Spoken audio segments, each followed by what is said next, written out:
We are ready.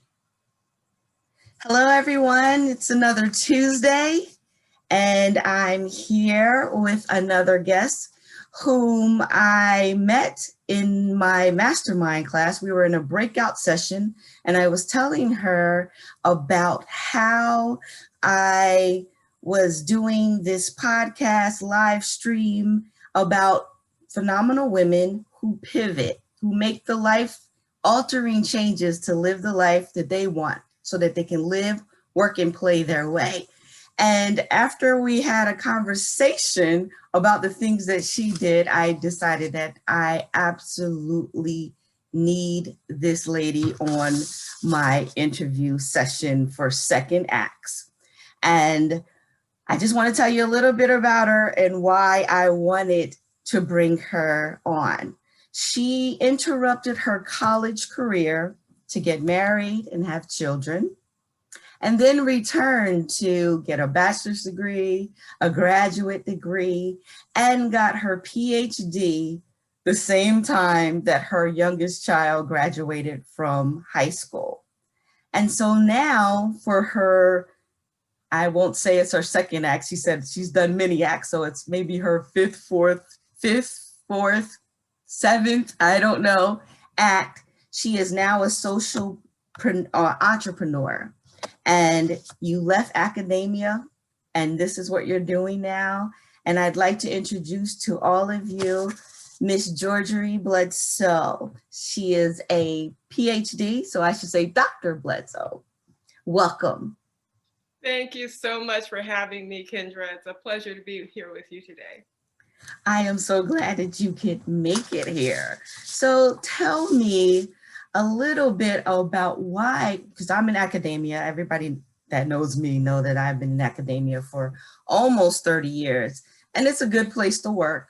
You have weekends off and holidays. What made you, or what was the catalyst for you to make that pivot and leave academia and start a business of your own? Well, now that's a good question. And I think to explain why I left academia, I have to explain how I got to academia. Okay, let's start with that. So as you mentioned, I had a very circuitous route to academia because I got married early and had all these kids. And so once you have 4 kids in the space of 5 years, wow, and become a stay-at-home mom, it's really hard to imagine sort of getting back in the groove of academia. And so I really decided to finish my degrees when I had been teaching music at a private international prep school. I'd been teaching the after school program, and I had been accompanying all the performances. And then they said, well, we need a music teacher for the school day because our music teacher just left, and I've been doing much work with the kids, but you don't have a degree. You don't have a bachelor's degree. So at that point, I was like, okay, let me go back and get my degree. And I kept on going.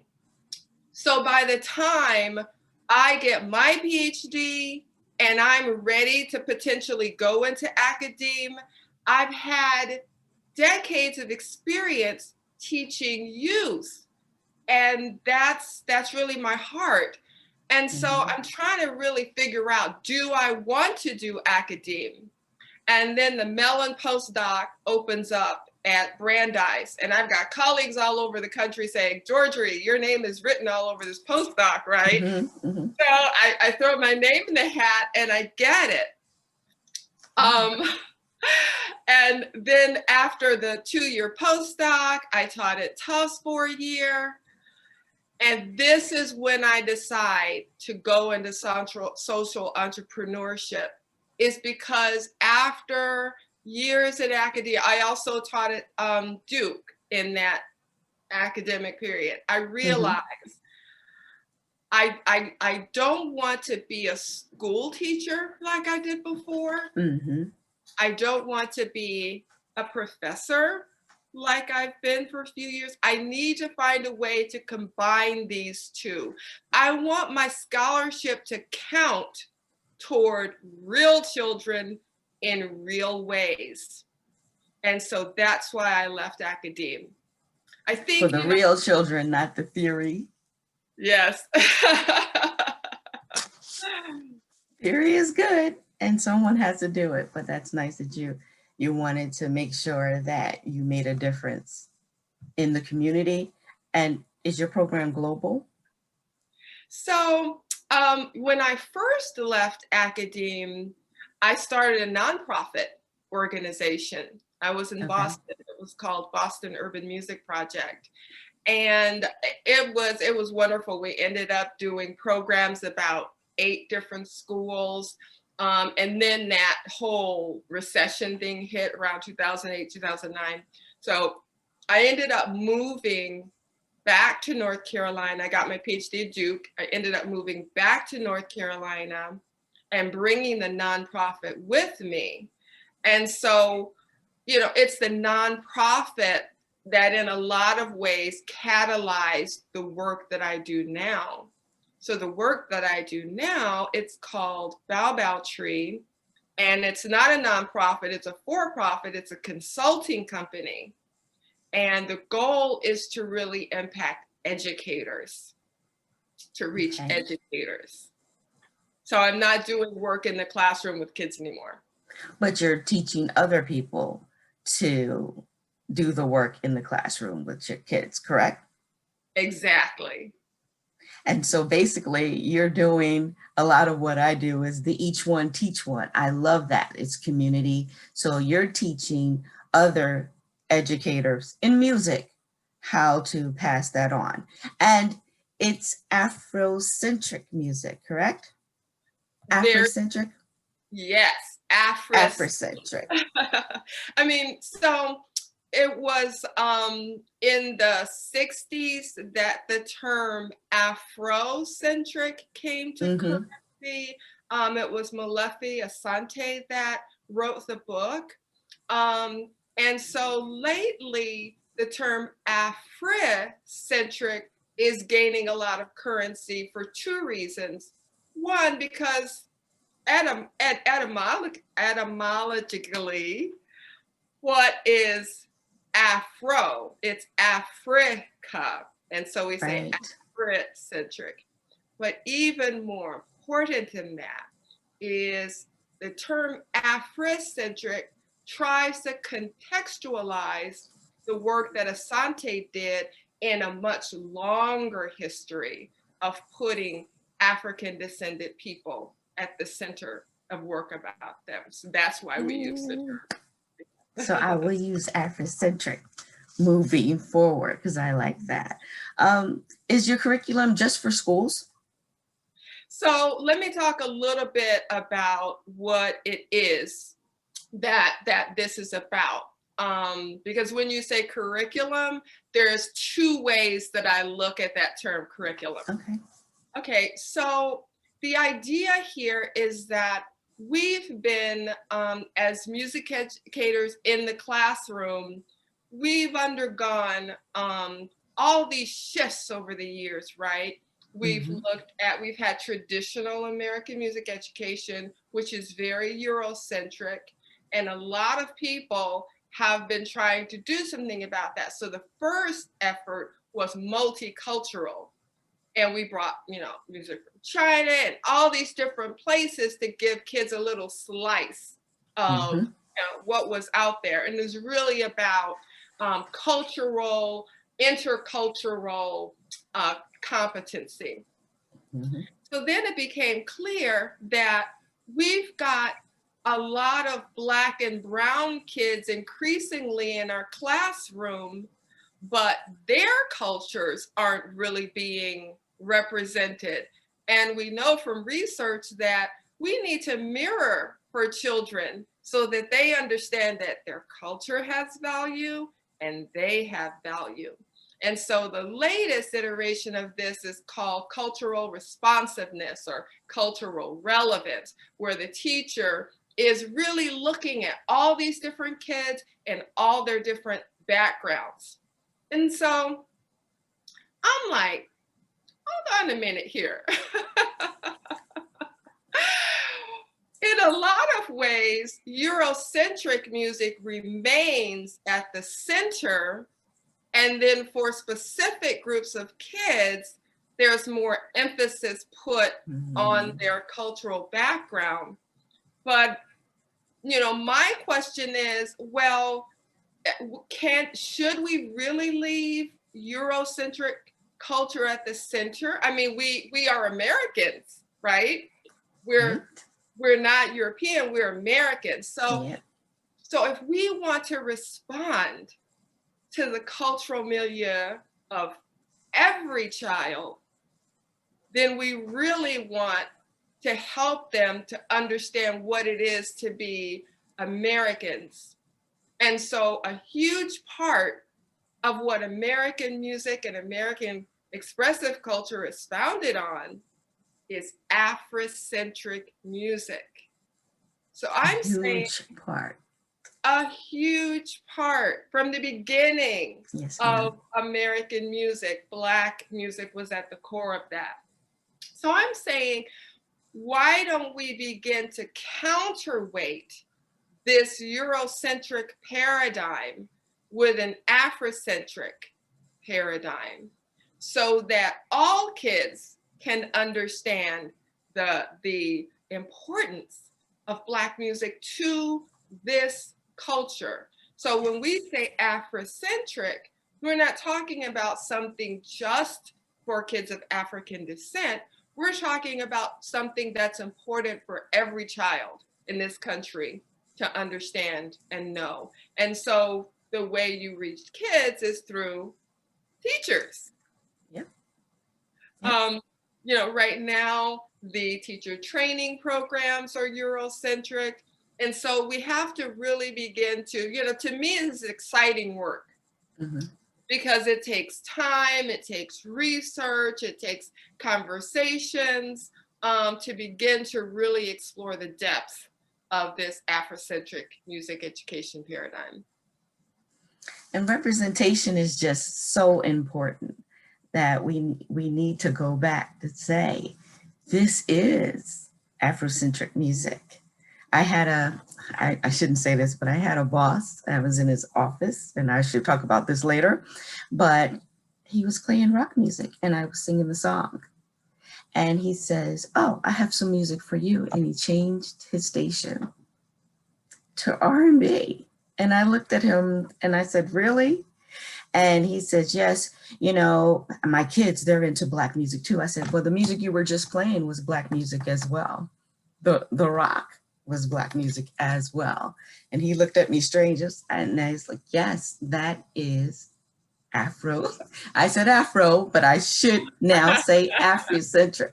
He's no longer my boss and I'm glad, but just to actually do that lets me know that what you're doing is very important, because this was a 50-something-year-old man who had no clue that the basis for all that was Afrocentric. Absolutely. He took a Zumba class. The teacher is saying, where do you think this came from? Where did you think that came from? And they're making all kind of guesses. And no one ever said Africa for the drums. Those are African drums. And we need the world to know that, especially in the classroom. Representation is very important. If we don't have it, then it's overlooked. So I'm glad that you're doing that work. I do want to ask you a question about sacred songs. I was looking at your website and the sacred songs, and you have a course on 10 Black sacred songs that all Americans should know. Absolutely. So I'll let people go to the website and look at that article as well as the blog and order if they want to. But can you tell me a little about sacred songs and why there are certain that everyone should know? Absolutely. So I came up with, so this sort of started when I was teaching at Brandeis.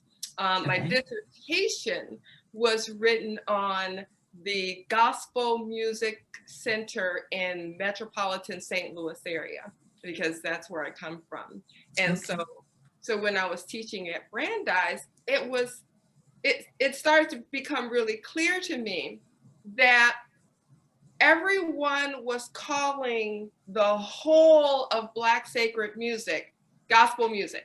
If it was spirituals, they called it gospel music. If it was hymns, they called it gospel music. And and for me, there are just so many kinds of Black sacred music. And so I wanted to find a way to help people to see all this variety and all the different meanings that the different kinds of Black sacred music have within Black culture and within the larger American culture. And so that's how that idea came up. So my goal here was to get representative pieces as Okay. as a window onto all these worlds. Now, the title is a little provocative, 10 Black sacred songs every American should know. But the idea is that here are 10 styles, 10 different types of Black sacred songs that everybody should realize exist and become aware of. And I'm betting that we probably already used them, but we had no clue that they were using them. When I love country music, because to me, it's gospel music. It kind of has that gospel flavor and it tells a story. So I can always I always look for that underlining tone. And so I see it in bluegrass. Of course, we hear it in rock. We hear it in most of the music. It has an Africentric root to it. And so I'm glad that someone is actually putting it out there and we can get to it and look at it and learn. And again, remember that representation does matter and representation should be out there. And I'm a big proponent of us telling our own stories. And so the African proverb says, until the lion learns to write, the hunter will always tell the story.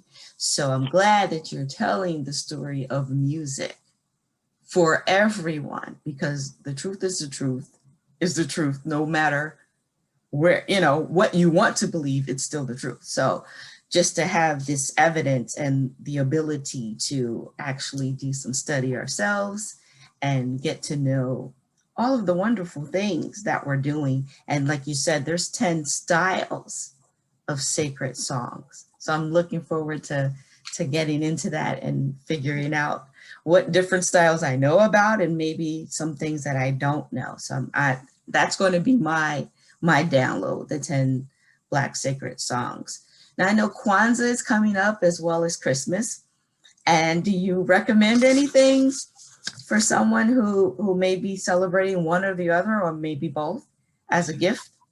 I actually am going to be putting something up for Kwanzaa Oh, in the next couple of weeks or so. What I have available right now that I can go ahead and mention is called a sneak peek. okay. Okay, so the sneak peek is a view into our Afrocentric music education paradigm, just a little taste. It's also a peek into our Summer Institute, which is coming up in the summer of 2021 in July. And Okay. so if you want to be a part of the sneak peek, it's free. It's this Saturday at December 19th at 10 a.m. And all you have to do is go to our website, click on resources, and the sneak peek will be right there at the top. Okay. Okay. So what's next for you? Oh, that is such an exciting question right now. So what we primarily do is professional development workshops with schools, school districts, and teachers across the country. I mentioned the Summer Institute. So I actually have a hybrid business. I have a for-profit side and have a nonprofit side. So the Summer Institute is happening on the nonprofit side. And then we're also putting together a teacher's guide that's called Teaching Premonition. And this is where the two come together. So teachers from all over the country will be able to attend the Summer Institute because it's fully virtual. And we'll have the registration up this weekend. And they'll also be able to get the first of its kind teacher's guide, a teacher's guide that's grounded in our Africentric music education framework and paradigm. They'll be able to get it at the Summer Institute. They might be able to get parts of it before or some of it before. We're working on that. We haven't set our release date for it. We're getting close. So those are some of the things that we're really excited about in 2021. Okay, great. So I know what happens is people they make a plan and they follow the plan. What kind of advice, well, do you advise? I know you've made many pivots, and of course this series is about second acts or more, about people making pivots to seize the life that they want. Do you recommend pivots for other people? And how has a pivot been for you? You know, I think pivoting is a very scary thing. Mm-hmm. And so just like entrepreneurship or just like a 9-to-5 job, you really have to be in touch with who you are. Some people belong in a 9-to-5 job. That is 100% in line with who they are. Okay, that's never been me. Even though pivoting has been scary, each time I've done it, I have known that I'm being called to the next thing, and I'm comfortable with that in my life. So you just have to know who you are. Take the time to know yourself, and do what you need to do. Does that answer your Yes, ma'am. It does, because and there are certain people that I think folks are afraid to pivot and they know they're being called, but they want to make sure that they stay in their comfort zone. So this series is really about, if you know that you're being called, if you know that there's more, or you feel that there's more, then you need to step outside of your comfort zone and do what you need to do to make the changes to live the way that you know that you should be living. And so this is encouragement for all of those ladies and men who are watching that may be thinking about a pivot. I don't say that you just run out and do it. You should have a plan, but I just wanted to make sure that they know that, you know, you did a few things, and I'm sure there were people that said, what are you doing? You're leaving school, but you decided to follow your heart and know yourself and do things in the order that was right for you. And so that's what I want to see people do, is just break out the box. There is no box for you. My sense is that if you feel this call to pivot, if you have something that has a hold on you that you really want to do, it's because you have a vision. If you have a vision, you are the only one in the world who can make that vision a reality. Right. You are the only one who fully understands what it is you're being called to do. I think the most important thing you can do for yourself, if you have that vision, is to surround yourself with people who believe in you and who understand your vision and understand the value of what you're trying to do. You surround yourself with the right people, and fear dissipates. it just starts to go away. I agree. And I think when you actually do it, when you get to the other side, you're like, what took me so long? I should Yes. have, what was I waiting for? What did I think was going to happen? And so I'm glad to have a group of women to interview who are examples of making changes that have changed their lives. And so we're coming to a close, but I do always ask my guests, what is your favorite quote? Can I give two, please? Okay, sure. Okay. So my favorite one is one that I was just reminded of today. It's Okay. from 2 Corinthians 9:8, and I'm going to read it. Okay. And God is able to make all grace abound toward you, so that in all things, at all times, having all that you need, you will abound in every good work. Okay, that's number one. My second one is from Common in the song Glory. The biggest weapon is to stay peaceful. We sing. Our music is the cuts that we bleed through. Awesome. Thank you for two quotes. They are awesome. Love them. And my last thing for you is because I'm Africentric, I said it correctly, and I do believe the representation counts. I always ask every guest, on whose shoulders do you stand? Again, I have to mention two people. So the first is my piano teacher growing up. She had such an impact on my life. When I was taking lessons, I didn't realize that she was a gospel pioneer who had been the organist for the National Baptist Convention for almost 40 years, who had accompanied people like Mahalia Jackson and Thomas Dorsey. It wasn't until I started doing graduate studies and she passed away, and I cataloged her gospel sheet music collection, which was the biggest that I'd ever seen in my research, that I realized that I truly was standing on the shoulders of a giant. The second person whose shoulders I stand on is Gloria Latson Billings. She's a current scholar who's done work on culturally responsive education in general. And I feel that her work is foundational to taking it and finding how music education fits into this piece of cultural responsiveness and taking it to another level with music.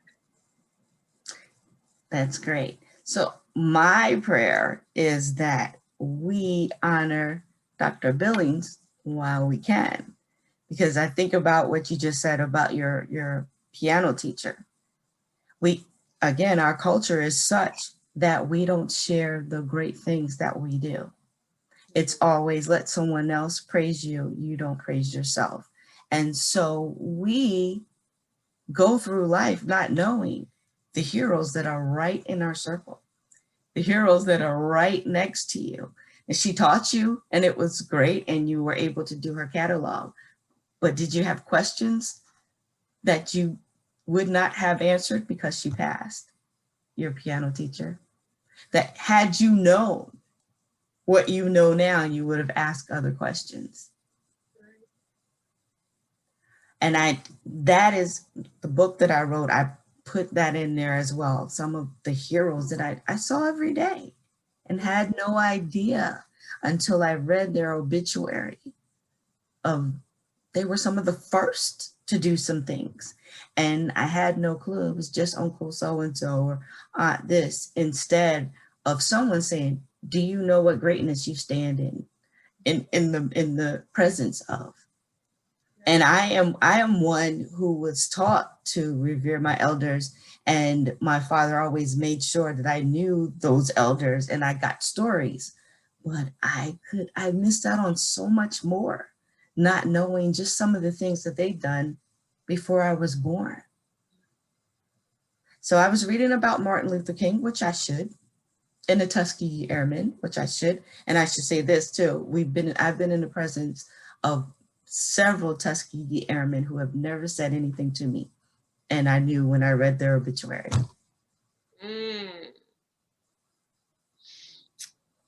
And they don't think that they should say that, but somebody should say something. So moving forward, my prayer is that we actually give people their flowers, but not only just for that, because we are taught, you don't need the praise, let someone else praise you. And that's good in certain circumstances, but it's really not good on the job. I had to learn that, you're doing a good job, but you need to put that on your resume. You need to put that on your performance evaluation, but we're not taught that. But it's also a way that your children will know in whose presence they stand and what's expected of them. We're looking here and there, and she was right there on the piano stool next to you. That's right. But I'm glad that you were able to do a catalog and to bring that information into what you're doing now, the calling that you have. And I am excited to see what's going to happen with your sneak peek.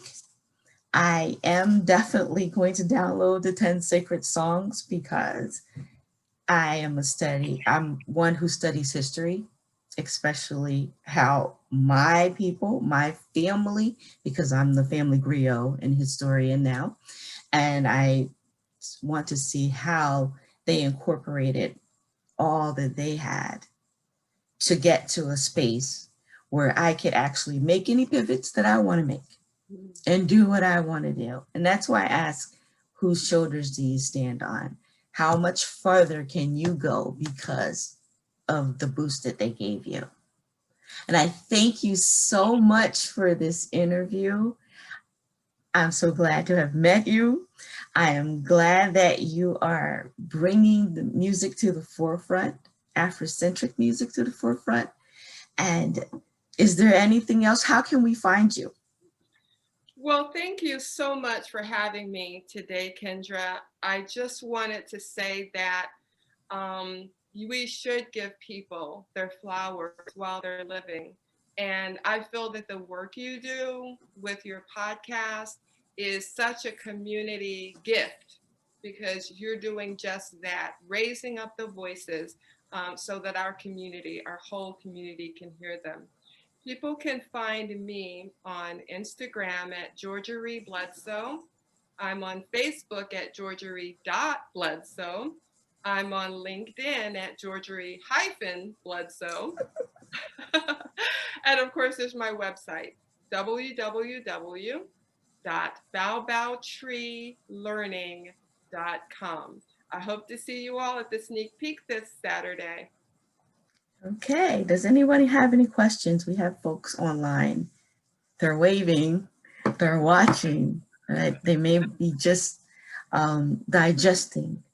So I just wanted to give them an opportunity to ask a question if they have one. Looks like they're just taking it in. So I thank you for your time.